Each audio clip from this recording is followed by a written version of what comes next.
जगप्रसिद्ध थंड हवेचे ठिकाण असलेल्या माथेरान येथे फिरण्यासाठी जाणाऱ्या मुंबई येथील पर्यटकांच्या कारला नेरळ माथेरान घाट रस्त्यामध्ये अपघात झाल्याची घटना घडली आहे।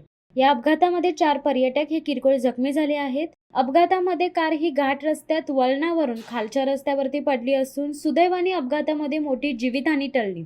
अपघातामध्ये त्यांची पत्नी व 2 मुले ही अडकून पडली असल्याने त्या मार्गाने जाणाऱ्या नेरळ माथेरान टॅक्सी चालक मालक संघटनेच्या टॅक्सी चालकांच्या सदर घटना नजरेस पडताच त्यांना बाहेर काढण्यात आले। त्यांच्यासह पत्नीला व 2 मुलांना किरकोळ दुखापत झाल्याने त्यांना उपचारासाठी नेरळ येथील डॉक्टर सिरसाट यांच्या दवाखान्यात दाखल करण्यात आले। या ठिकाणावर काही महिन्यापूर्वी अशाच प्रकारे कारला अपघात झाल्याची घटना घडली होती। मात्र या अपघाताची दखल कर्जत सार्वजनिक बांधकाम विभागाकडून घेतली जात नाहीये।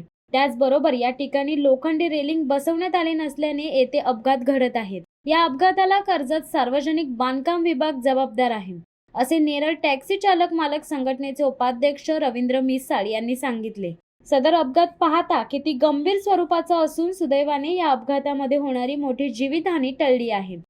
शिवसत्ता टाइम्ससाठी आनंद सकपाळ, कर्जत।